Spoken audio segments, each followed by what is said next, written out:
جناب رسول اللہ نے فرمایا کہ وہ کافر کون؟ مسلمان نہیں، ایک کافر جو آپ کی ریاست میں رہتا اور ذمی ہو، حربی نہیں، حربی تو جانور ہوتا ہے، وہ تو درندہ ہوتا ہے، ٹھیک ہے نا، وہ درندے سے تو جان بچا، وہ تو اس کو بھی مار رہا ہے، اس کو بھی مار رہا ہے، اس کو بھی مار رہا ہے، جو آج باہر آپ دنیا میں دیکھ رہے ہیں مسجدوں میں گھس کے اس کو گولیاں مار رہا ہے، تو وہ تو درندے ہیں، تو ان کو سنبھالنا تو ایسے ہی جیسے سانپ کو دودھ پلانا ہے۔ تو انسان کو جب بچانا ہے آپ نے، تو جسم میں اگر کوئی جز خدا نہ کرے کینسر بن جائے تو ڈاکٹر شفیق ہوتا ہے، اور ڈاکٹر جناب اس کو کاٹ کے نکالتا ہے۔ انہوں نے کہا آپ میرے بدن کو کاٹ رہے ہیں یار، انہوں نے کہا بدن کو کاٹوں گا تو تیرا بدن پوری زندگی بچے گی۔ تو حربی جو ہے وہ تو اس طرح ہوتا ہے کہ اس کو تو دوری کیا جائے تو وہ معاشرے کے خلاف۔ میں بات کر رہا ہوں ذمی کی، جو اسلامی ریاست کے اندر آ گیا، اسلامی ریاست کے اندر آ گیا، آپ کی سٹیزن اس نے پالی ہے، اس کا حق مسلمان کے برابر ہو جاتا ہے۔ رسول کریم صلی اللہ علیہ وسلم نے صحابہ کو بتایا، فرمایا جس نے ذمی کے باغ سے ایک پھل توڑ کے کھایا، مثال کے طور پر اب دیکھیں اکثریت مسلمانوں کی ہے، ذمی کافر جو مسلمانوں کے ملک میں رہ رہے ہیں کافر، لیکن وہ ٹیکس دے رہے ہیں، ان کی ذمہ داری ہے ریاست کی کہ ان کو پروٹیکٹ کرے، ان کو محفوظ کرے، جو بھی ان کے معاملات ہیں اس کو پروٹیکٹ کرے۔ اگر مثال کے طور پر ایک ذمی کا کھیت ہے، یہ باغ ہے، اس سے گزرتے ہوئے کوئی مسلمان کہ میں تو مسلمان ہوں جناب، یہ تو کافر ہے، وہ اگر اس کے باغ سے پھل کھا لے، یا اس کے جیسا حدیث پاک اس کی کھیت جو لگی ہوئے سبزیوں کی اس میں سے کوئی دھنیا یا پتے یا پودینہ توڑ لے، حضور نے فرمایا قیامت کے دن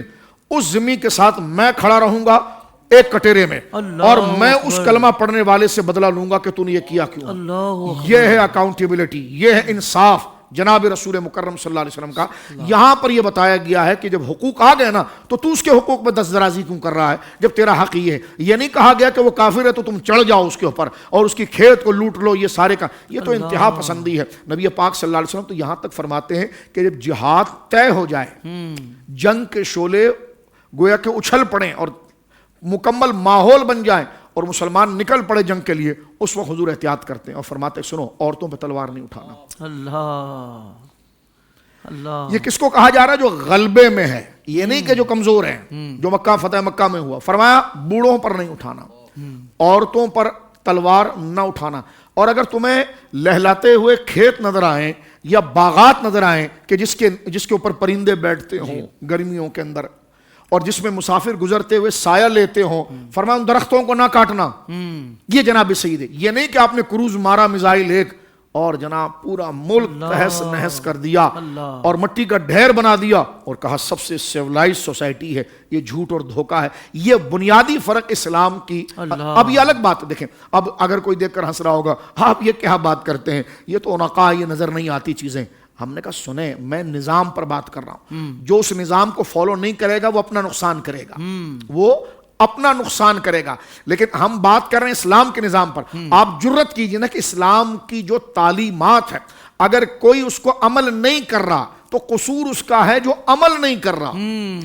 آپ قصور اسلام پر کیوں لے کر آ رہے ہیں؟ یا پھر ہمت کیجئے کہ اسلام نے جو حقوق العباد اور لوگوں کے جو حقوق بیان کیے ہیں اس میں کہاں پر کسی کے حقوق کے اندر کمزوری کی ہے کہ لیکن نہیں کی ہے۔ ہم نے کہا یہی ہم آپ سے کہنا چاہتے ہیں، اگلا بندہ اسلام کے نظام پر عمل جب کرے گا، جب اس کو ماحول ملے گا، تو آپ تو کسی کے اعلی کار بن کر چاہیے یہ تھا کہ اگلے کی اصلاح کے لیے کہا جاتا آپ مسلمان ہیں یار، اور آپ کا کام یہ ہے، مسلمانوں کو تو کام یہ ہونا چاہیے جو اسلام پیش کرتا ہے، آپ کو تو اصلاح ایسی کرنی چاہیے تھی، لیکن آپ تو سرے سے ہی اسلام کے مسئلے پر آ کر کھڑے ہو جاتے ہیں کہ جناب نظام اسلام کا نہیں ہونا چاہیے، یہ نہیں ہونا چاہیے، وہ نہیں ہونا چاہیے۔ تو یہ جو آپ بات جو کر رہے ہیں نا، تو آپ اس بندے کو ہٹ نہیں کر رہے، آپ کو اس نظام سے دشمنی ہے۔ تو پھر آپ اپنا نام مسلمانوں والا نہ رکھیں، جان پون ٹون رکھیں، وہ یا ٹونی مونی رکھیں، تاکہ ہمیں پتہ چلے یہ جو نام ہے پرویز یا زید یا فلانا یا غامدی، اس قسم کا جو نام لے کر آپ ہمارے سامنے آ رہے ہیں، تو ہمیں پتہ چلے کہ یہ مسلمانوں کے ناموں کے اندر بندہ کون بیٹھا ہے۔